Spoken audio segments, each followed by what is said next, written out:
अब मुझे तुम ही बताओ। बोले देवादिदानी प्रथम गीते सुरादिनाथ भगवान की, देवादिदेव चैतन्य चमत्कारी चिंतामणि पार्श्वनाथ भगवान की, वर्तमान शासन वर्तमान स्वामी की, आचार्य भगवंत अमित गति स्वामी की, आचार्य भगवंत विराट सागर जी महाराज की, आचार्य गुरुवारेश्वर विभाग सागर जी महाराज की, अहिंसामय विश्व धर्म की।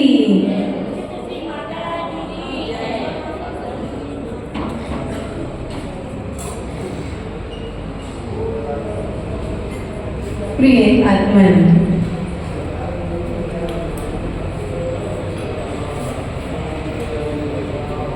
आचार्य भगवंत अमित गति स्वामी कृत सामायिक पाठ यहाँ पर चल रहा है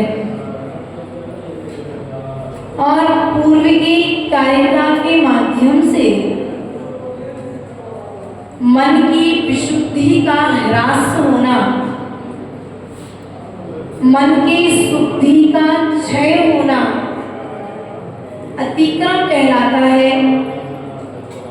चारित्र की शुद्धि का क्षय होना व्यतिक्रम कहलाता है और विषयों में प्रवृत्ति करना अतिचार कहलाता है और एक बार किए हुए पाप को बार बार करना अनाचार कहलाता है। आचार्य भगवंत कहते हैं, इसी क्रम को आगे बढ़ाते हुए एक छोटा सा बच्चा नदी के किनारे पर रेत के ढेर पर छोटे छोटे से रेत के मकान बना, घर भूला।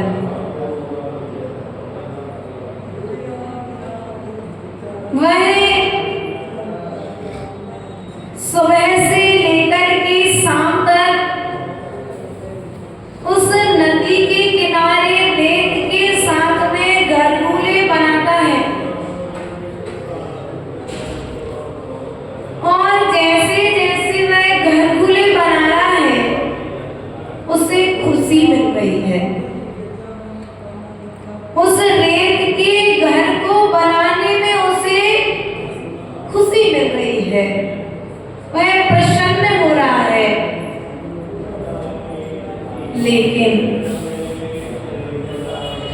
घर भूले बनाते बनाते घर के अंदर से आवाज आती है उस माँ की, जिस माँ ने इस पुत्र को जन्म दिया है, और माँ कहती है, बेटा खीर बन गई। क्या कहती है माँ? बेटा खीर बन गई, अब जल्दी से घर में आ जाओ। अब जैसे ही वह बच्चा माँ की आवाज को सुनता है और जो सुबह से लेकर के शाम तक उन रेत के घरगुलों को बना रहा था, उन रेत के घरगुलों को अपने ही पैर से मिटा करके घर की ओर दौड़ जाता है। हमारा कहने का तात्पर्य आपसे यही है कि हमने राग के वशीभूत होकर के, इन इंद्रियों के वशीभूत होकर के बहुत सारा परिग्रह एकत्रित करके रखा है ना। और जो हमने परिग्रह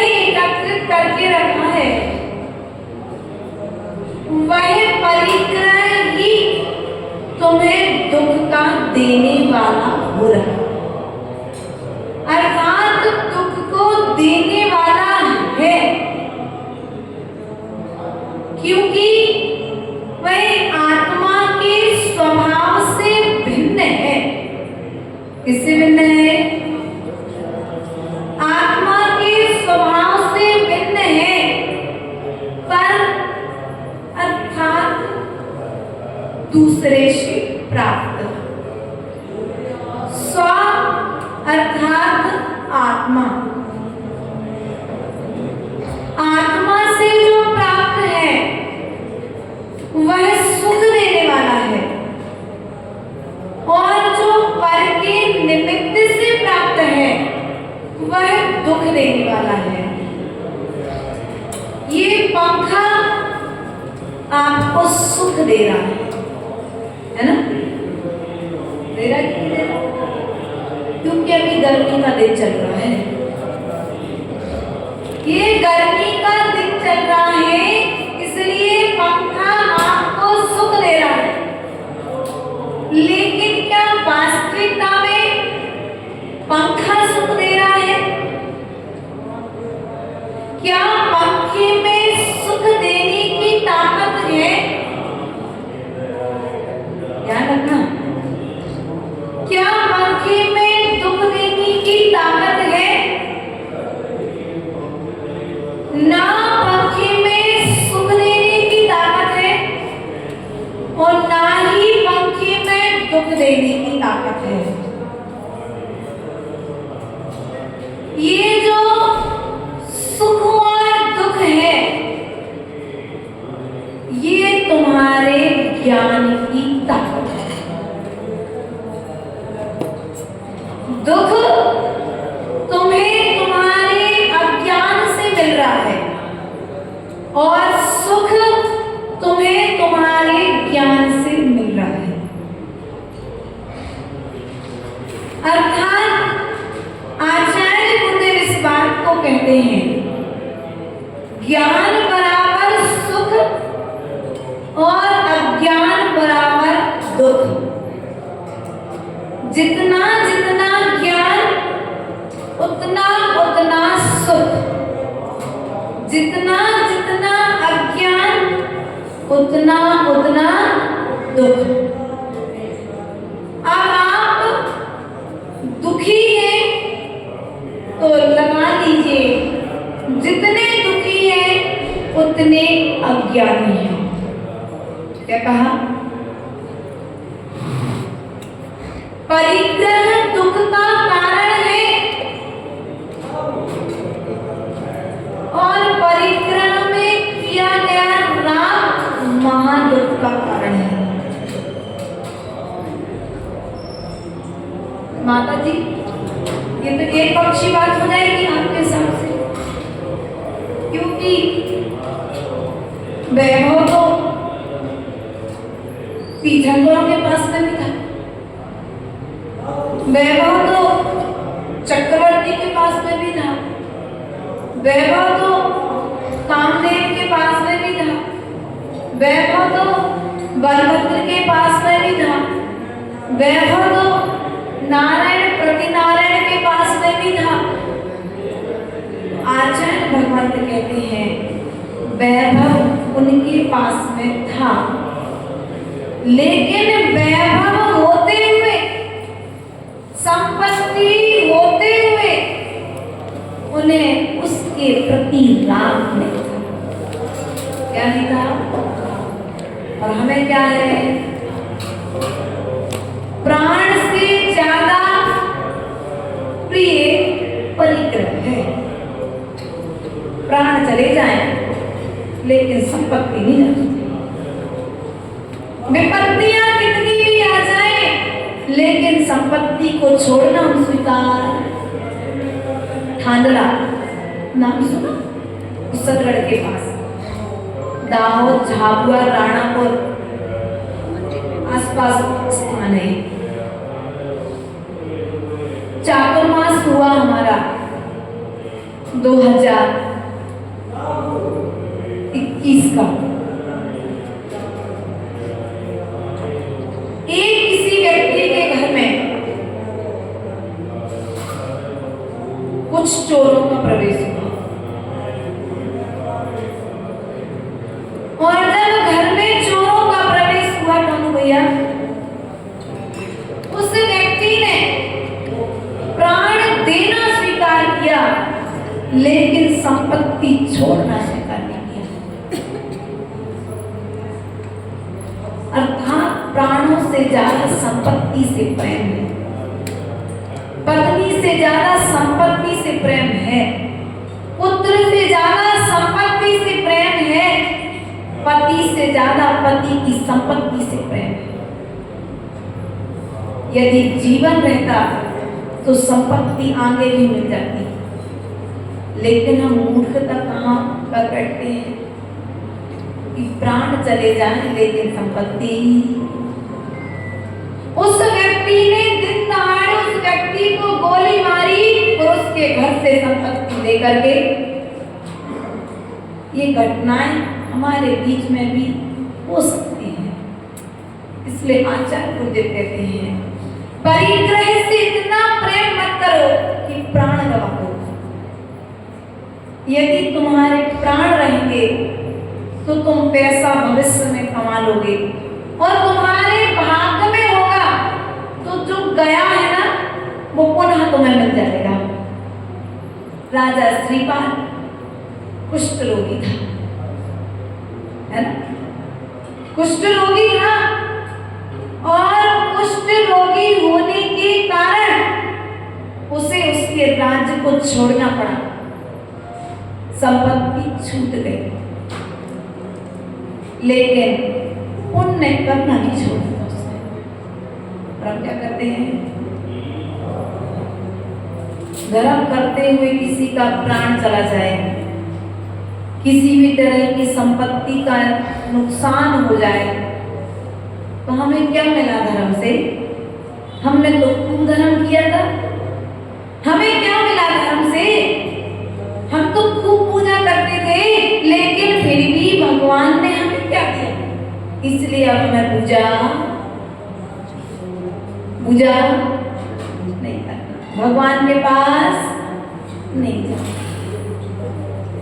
आचार्य भगवंत कहते हैं ये जो विपत्ति आई है, ये जो संपत्ति का वियोग आपको हुआ है, ये आपके पूर्व के किए हुए कर्म का ही फल है।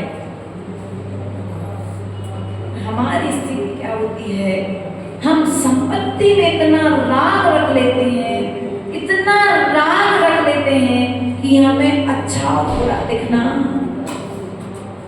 जैसे एक उदाहरण आता है कि एक व्यक्ति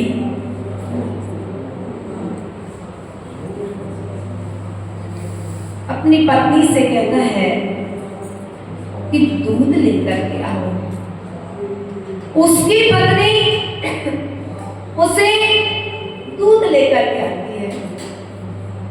पति कहता है देखो आज तुमने कैसा दूध दिया, उसमें मक्खी पड़ी है।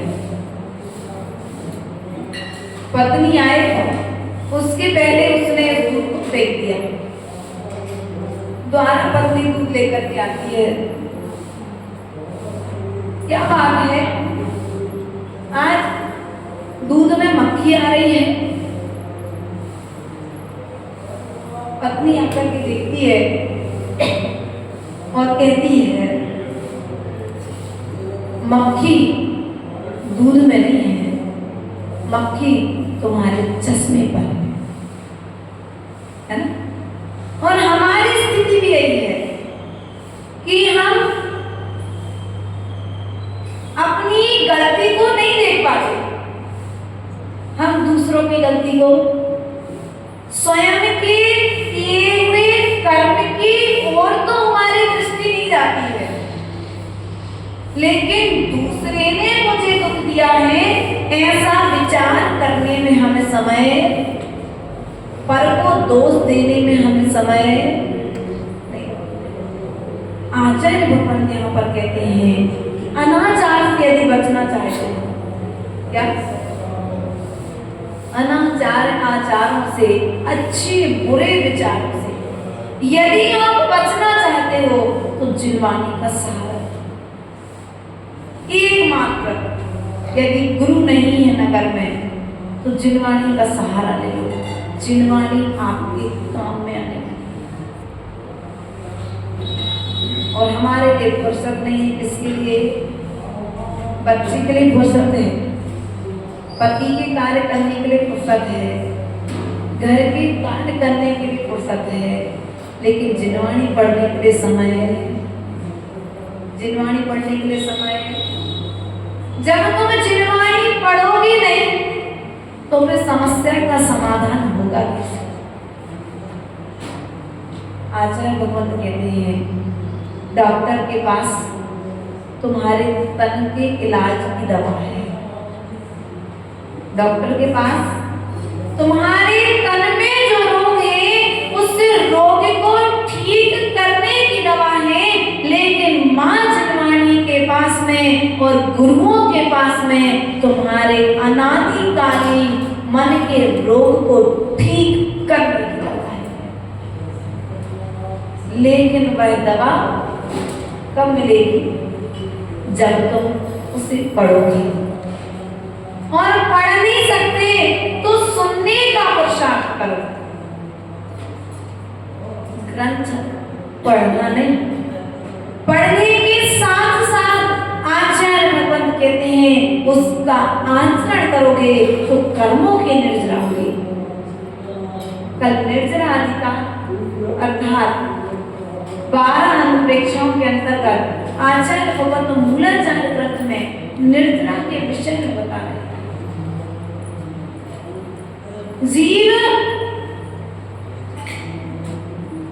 कर्मों की निर्जरा तो चाहता है, लेकिन जब वह कर्म उदय में आता है, झड़ने के लिए आ जाता है, तो उस समय व्यक्ति दुख मनाता है। अर्थात घर में जब सांप घुसता है तब हम, जब घर में सांप घुसता है तो डरते हो, और जब सांप घर से बाहर जाता है तो प्रसन्न होते हो। आचार्य भगवंत कहते हैं बस सेम स्थिति आपके साथ में है, लेकिन उल्टी है। कर्म करते समय तो आप प्रसन्न होते हैं, कर्म करते समय तो आप खुश होते हैं, कर्म करते समय आप विचार नहीं करते हैं कि मैं जो कर्म कर रहा हूं इस कर्म का फल मुझे क्या मिलेगा। हम दूसरे को नीचा दिखाते हैं, दूसरे को गाली देते हैं, दूसरे की निंदा करते हैं, दूसरे की चुगली करते हैं, नाना तरह के पाप हम करते हैं। लेकिन जब वह कर्म समय पाकर के उदय में आता है, और जब उदय में आकर के वह कर्म जा रहा होता है, अर्थात जो कर्म एक बार उदय में आता है वह कर्म द्वारा उदय में नहीं आता है। अब जब कर्म आकर के जा रहा है तो आप क्या करते हो? दुखी होते हो, रोते हो, चिल्लाते हो, पड़ोसियों को सुनाते हो, समाज में बैठ कर के सुनाते हो, परिवार को सुनाते हो, चीखते हो। आचार्य भगवंत कहते हैं कर्म के उदय में चीखने की जरूरत नहीं है, कर्म के उदय में चिल्लाने की जरूरत नहीं है, कर्म के उदय में सावधान होने की जरूरत है। मनोवती विवाह हो गया, नियम था गजमोती चढ़ाने का। ससुर ने घर से बाहर निकाल दिया, यदि बेटा तुम गजमोती रोज चढ़ाते रहे, एक दिन हमारे पास के पूरे गजमोती खत्म हो जाएंगे, या फिर राजा एक दिन वापस पूरे गजमोती ले लेगा। कर्म पर विश्वास नहीं था, बहू और पुत्र को बाहर तो कर दिया, लेकिन बहू धर्म के प्रति दृढ़ थी, अपने नियमों के प्रति दृढ़ थी। उसका प्रभाव क्या हुआ? जंगल में जिनालय कर गया। नियम के प्रभाव से जंगल में भी जिनालय, और देवों के द्वारा रत्नों के थाल में गजमोती प्राप्त हुए मनोवती के। ये कोई काल्पनिक कहानी नहीं है, ये ग्रंथों में तीर्थंकरों के द्वारा समुद्रण में कई कहानी है जो आचार्य भगवंतों के द्वारा हमें प्राप्त है। तुम धर्म के प्रति श्रद्धा तो रखो। यदि तुम्हारे काम में दुख के समय में कोई तुम्हारा परिजन समाजजन तुम्हारे काम में नहीं आते हैं, तो तीर्थंकर भगवान की सेवा में रहने वाले देवी देवता तुम्हारी सेवा करने आएंगे। ये तो हमने कुछ दिन पूर्व तक सुना था। क्या सुना था और सुनाया था और आज भी सुना रहे हैं, लेकिन अभी कुछ दिन पूर्व जो माता जी की तबीयत खराब हुई, संगश्री माता जी की, उस समय साक्षात देख लिया कि मनुष्य तो सब पीछे हो गए थे। यदि हमें परेशानी हो गई तो कोई साथ देने नहीं खड़ा था, कोई कमरे में आने तैयार नहीं था, सब डर चुके थे। लेकिन सम्यक दृष्टि श्रावक विपत्तियों से डरता नहीं है, उन विपत्तियों का सामना करता है। जब मनुष्य साथ नहीं देते हैं तो देव आकर के रक्षा करते हैं। और कुछ ऐसी ही घटना हुई कि जैसे जैसे हमें संकेत मिले गुरु आज्ञा के माध्यम से कि बड़े बाबा विधान करो, आदिनाथ भगवान के चरणों में पहुंचो, और हम यहाँ पर आए और रहे, और उसका प्रभाव यह हुआ कि माता जी पूर्ण रूप से स्वस्थ हो गई। इसलिए परिस्थिति कैसी भी हो, डरने की जरूरत, तुमसे बड़ा कोई देव नहीं हो सकता। क्या कुंद स्वामी ने जनकली से बुलवा लिया कि कौन सा धर्म श्रेष्ठ है, तो फिर तो हम मनुष्य हैं। यदि तुम चाहते हो कि तुम्हारी सेवा में देव आए, तो तुम सम्यक दर्शन मजबूत रखो। भय, हम कह रहे थे ना, 77 गुणों से सहित होता है, अर्थात भय से रहित होता है। कौन? सम्यक दृष्टि जी। और व्यक्ति डरता किससे है? मरने से। किससे डरता है? मरने से। यदि हमें कुछ हो गया तो कुछ नहीं होगा। यदि तुम्हें भगवान पर विश्वास है, जिनवाणी पर विश्वास है, हमें तो कुछ नहीं हुआ। हम तो हर दिन बिल्कुल हाथ पकड़कर साथ में चले। क्यों नहीं हुआ साथ में? क्योंकि जिनवाणी पर विश्वास था। जिनवाणी पर विश्वास, तुम्हारा ये जो अडिग श्रद्धान है, सम्यक दृष्टि श्रावक विपरीत परिस्थितियों में धर्म को नहीं छोड़ता है। और हम क्या करते हैं? विपरीत परिस्थितियों में धर्म को और धर्मात्मा को छोड़ देते हैं। इसलिए बाहर से आने वाली विपत्तियां हमें दुख देकर के जाती हैं। इसलिए प्रयास और पुरुषार्थ करो, धर्म को मत छोड़ो। दुख भी आकर के चला जाएगा यदि तुम दुख से सामना करने तैयार हो। दुख भी तुम्हारे सामने हार मान जाएगा। मात्र भगवान पर विश्वास तो रखो। कोई पेड़ के ऊपर जाकर के धागा बांधने की जरूरत नहीं है। भगवान के चरणों में हाथ जोड़ करके नमस्कार करो, तुम्हारे सब काम सिद्ध होंगे। हम तो ये कहें, तुम इसे ऋषभ नगर कहते हो, हम तो ये कहें कि अतिशय क्षेत्र है।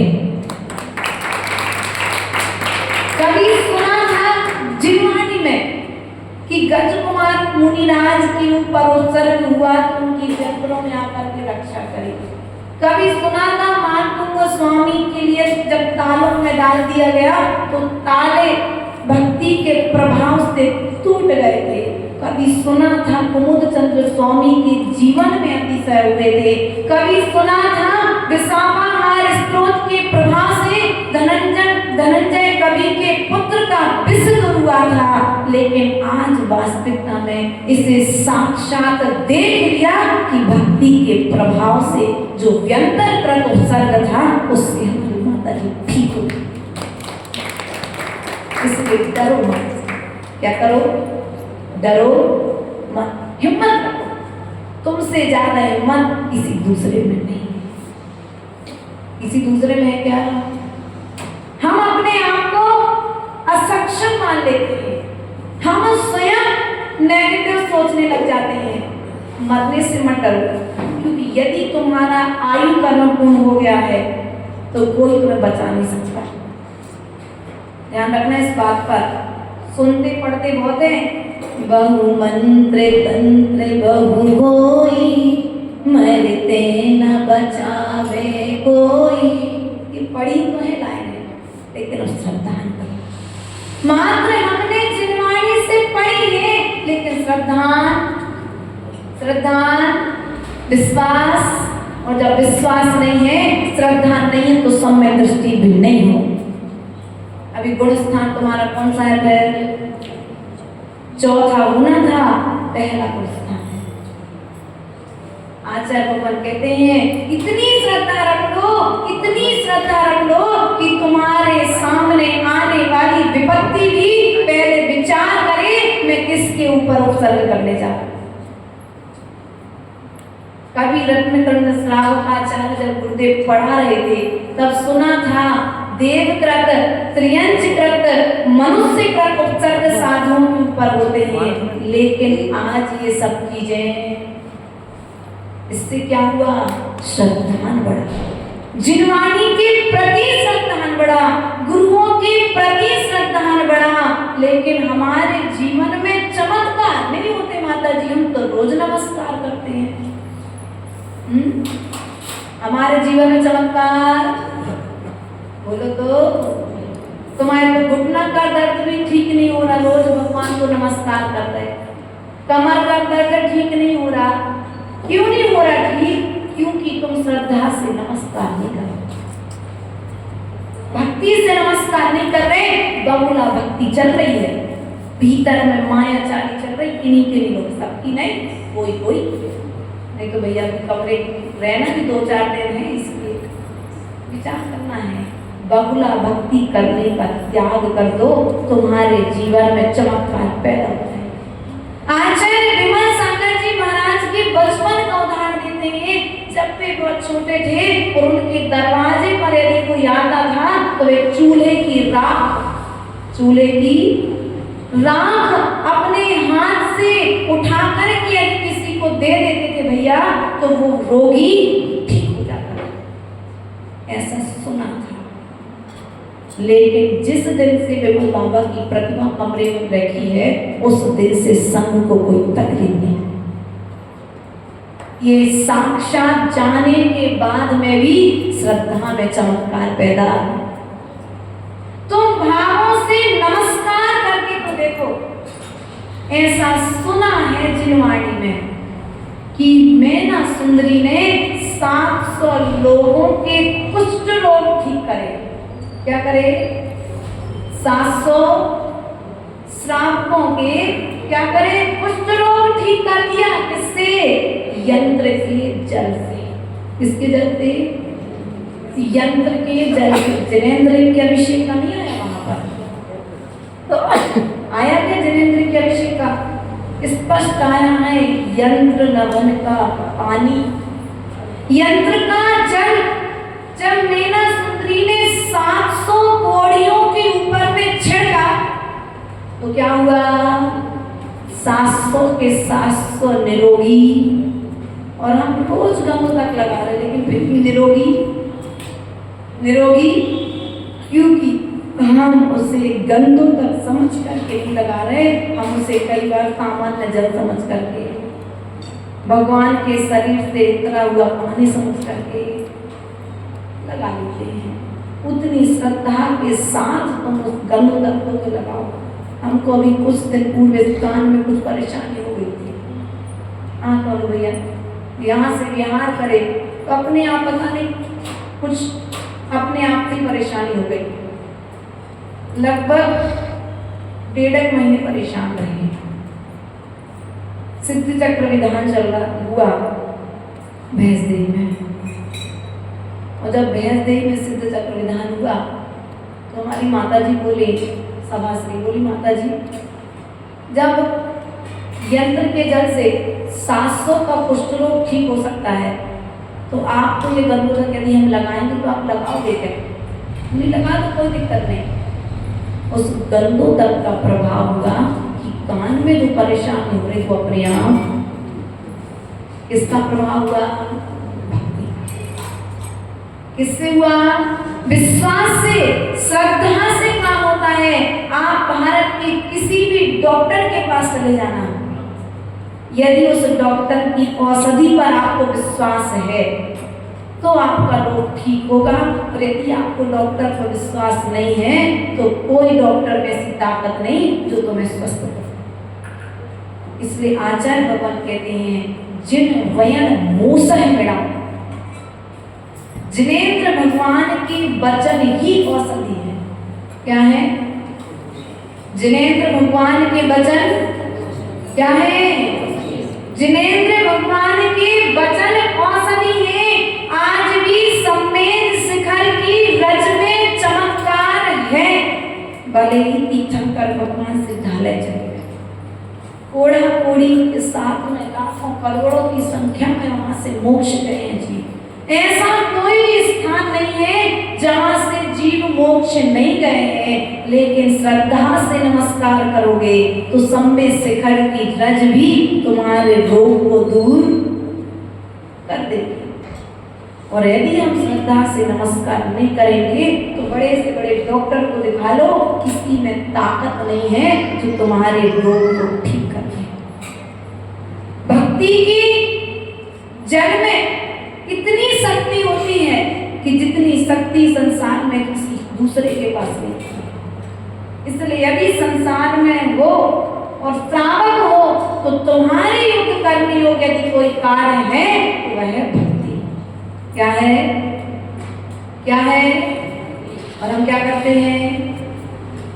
भक्ति करने की फुर्सत, भक्ति करने की फुर्सत नहीं है। दुनिया के सब कामों के लिए टाइम है, लेकिन जिनेंद्र भगवान के पास आकर के भक्तांबर पढ़ने की फुर्सत है क्या? अब तो भक्ति नहीं करोगे तो कर्म का क्षय कैसे होगा? अगर भक्ति करना है तो संसार की वस्तुओं को प्राप्त करने के लिए भक्ति मत करना, अब भक्ति करना कर्म के क्षय के लिए, दुख के क्षय के लिए भक्ति मत करना, कर्म के क्षय के लिए करना, असाता के क्षय के लिए भक्ति करना। और असाता कर्म का जब क्षय होगा तो दुख भी तुम्हारे ऊपर में नहीं। मात्र विश्वास रखो किसके प्रति? तीन के प्रति, देव, शास्त्र और गुरु। इन तीन की भक्ति तुम जितनी कर सकते हो, 100 धर्मेंद्र, 100 धर्मेंद्र जिनेंद्र भगवान की भक्ति करता है। क्या करता है? देव जिनेंद्र भगवान की भक्ति करने के लिए तरसते हैं, और हम मनुष्य भगवान को हम भग रहेगा, शाम को चले जाएंगे, है?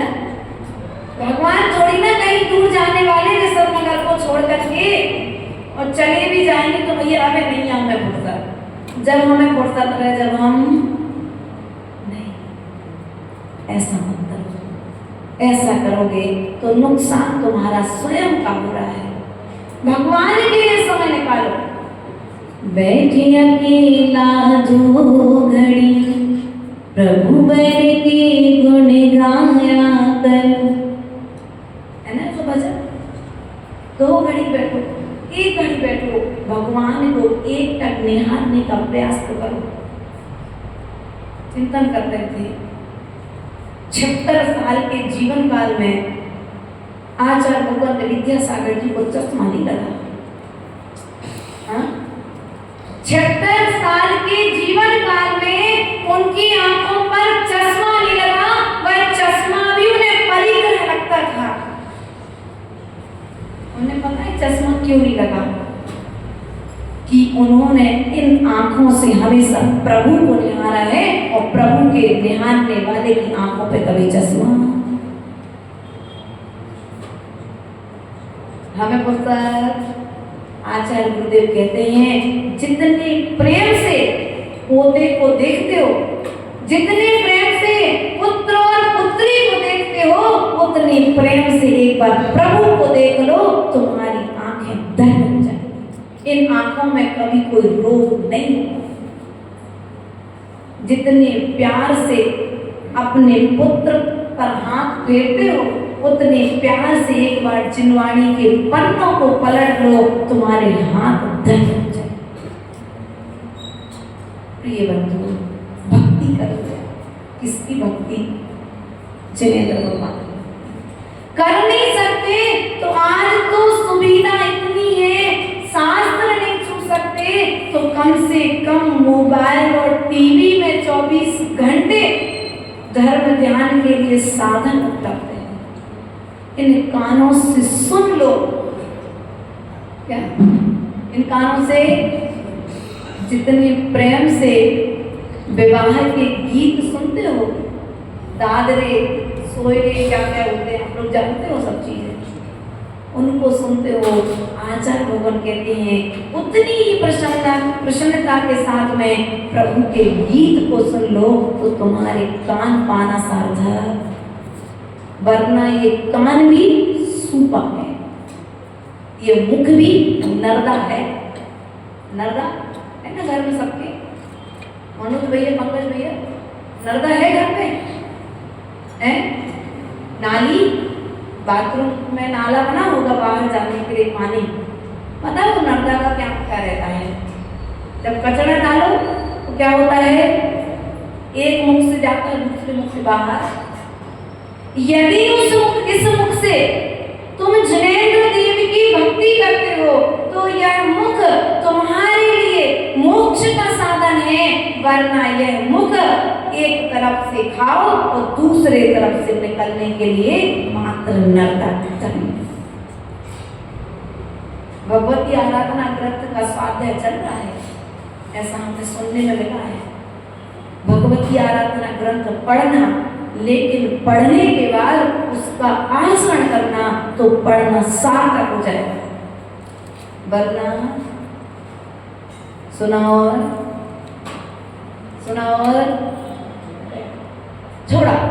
छोड़ना नहीं है। हमने जो सुना था गुरु से उसका आचरण करने का पुरुषार्थ कर रहे हैं, प्रयास कर रहे हैं, और इस मनुष्य पर्याय को, इस देह को किसके द्वारा पवित्र किया?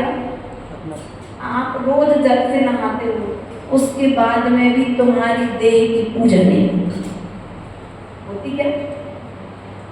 तुम्हारे लिए कोई नमस्कार नहीं करता, अच्छे सुंदर सुंदर क्रीम पाउडर और फेशियल और एक्सवाइटेड जो सब होते हैं, सब करके आप उसके बाद भी तुम्हें कोई देखने वाला बेटे टीचर कर भगवान देखो, कोई क्रीम पाउडर लगा उनके चेहरे पे, कोई फेशियल करवाया क्या?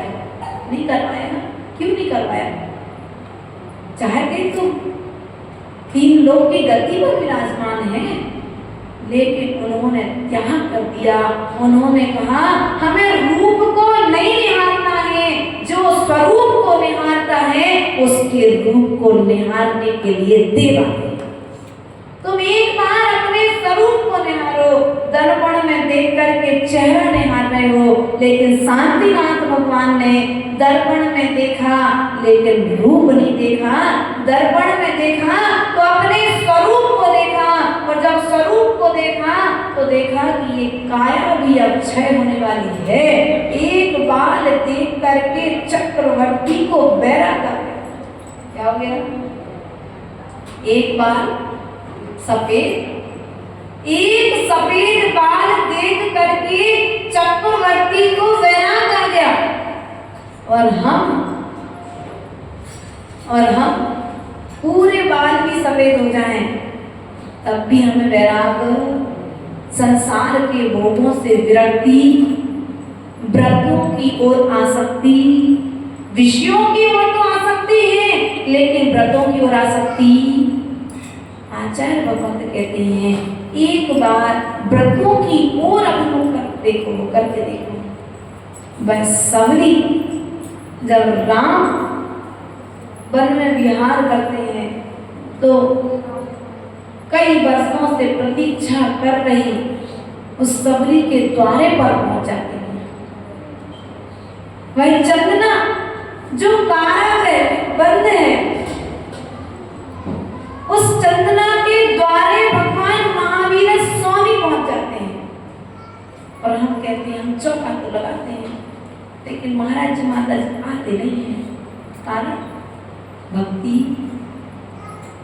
हम मात्र चौका ड्यूटी करके आजकल रहती है, कर्तव्य नहीं है, ड्यूटी है। भैया जो दिन चौका नहीं रहे तो हम लिखवा देंगे, तो हमें ऐसे कहने वाले मिलते होंगे। जब कोई चीज की कमी आए ना हमें बता देना, हम सामान भिजवा देंगे।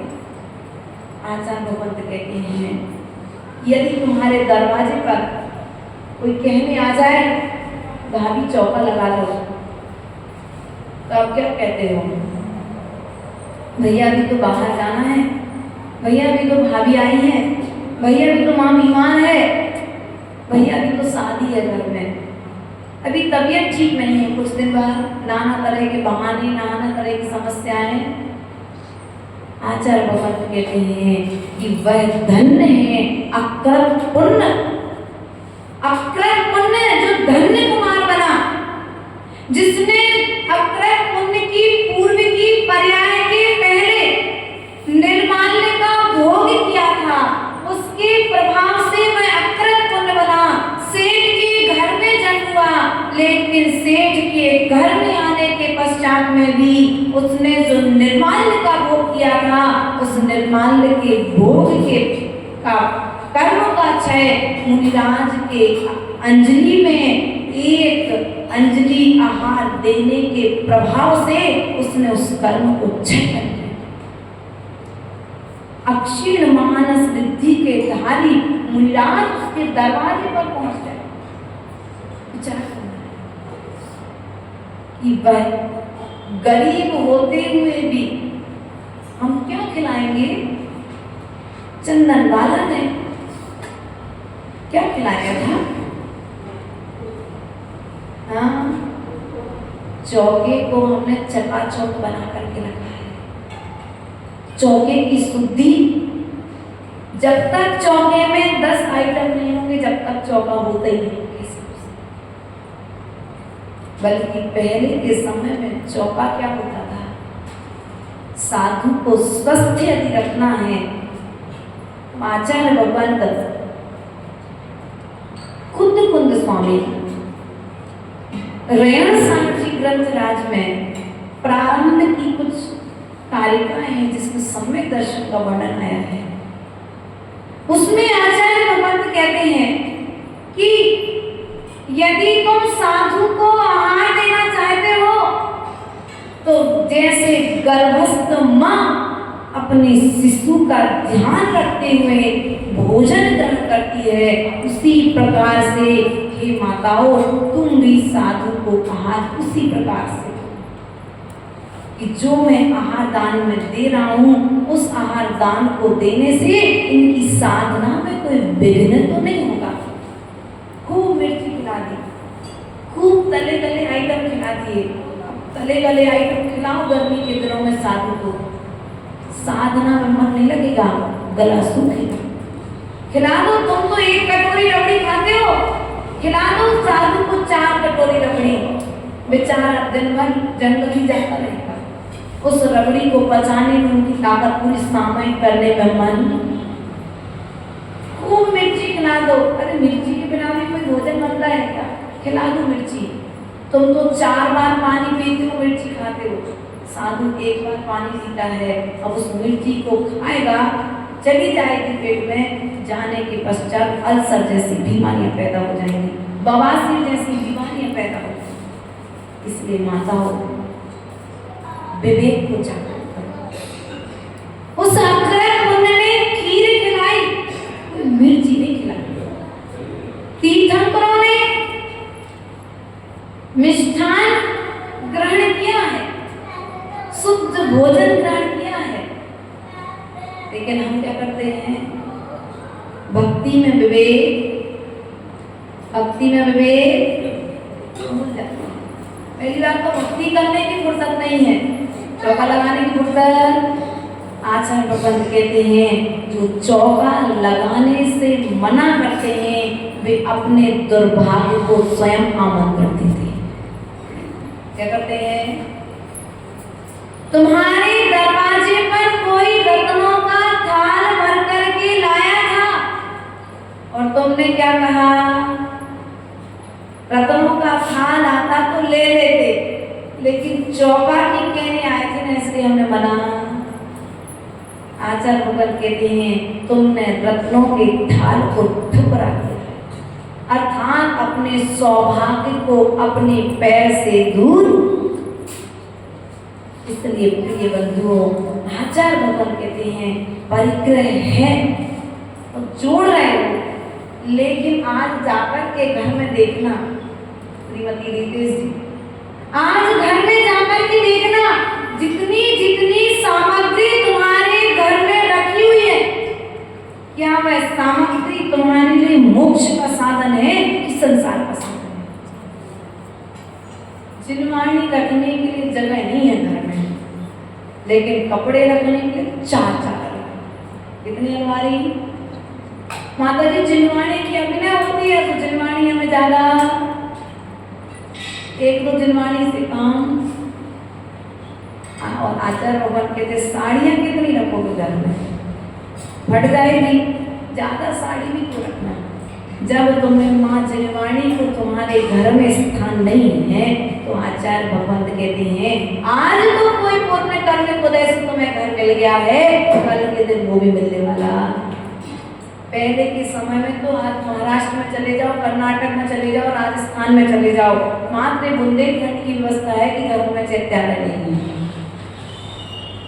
महाराष्ट्र में भगवान के लिए स्थान है, घर में गुरु के लिए स्थान है। क्या भक्ति से चौका लगाते हैं, देखो जाकर के महाराष्ट्र में क्या भक्ति के साथ पढ़ाते हैं। और वे तो मैं जैसे तले पले गले आइटम नहीं खिलाते, वो ज्वार की रोटी, घर की गाय का घी, और पूरन पूरी, और वो तुअर की दाल, घर की सब्जी।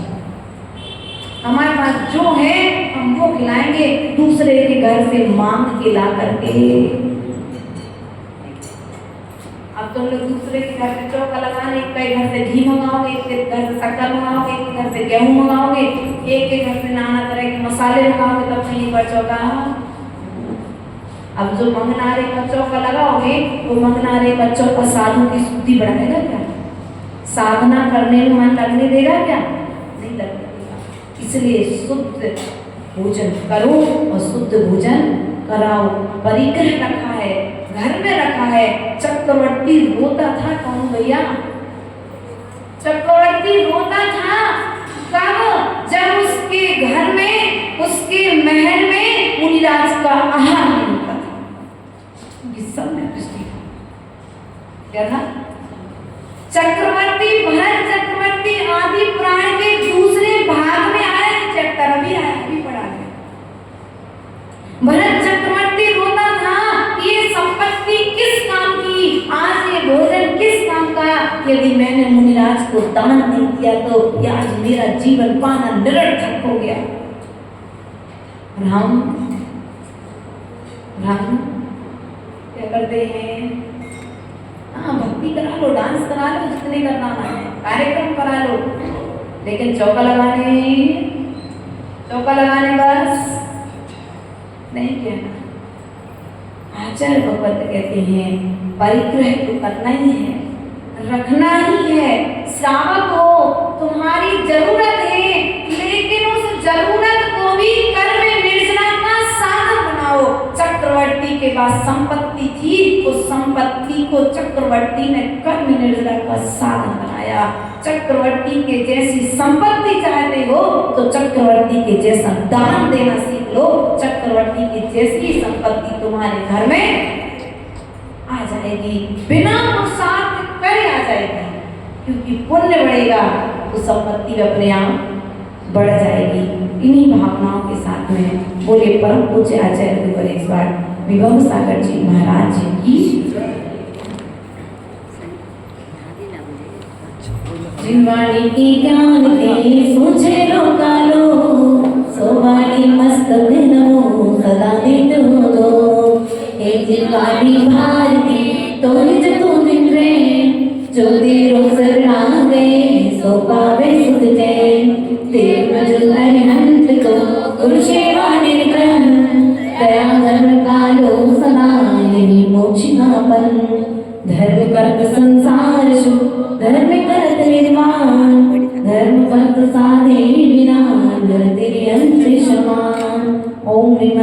भूत बहुत सारा स्तुति देवी प्रतिमा ने करना ने चढ़ाते पैरों की बिलवा अर्घ्यम निर्मामिनी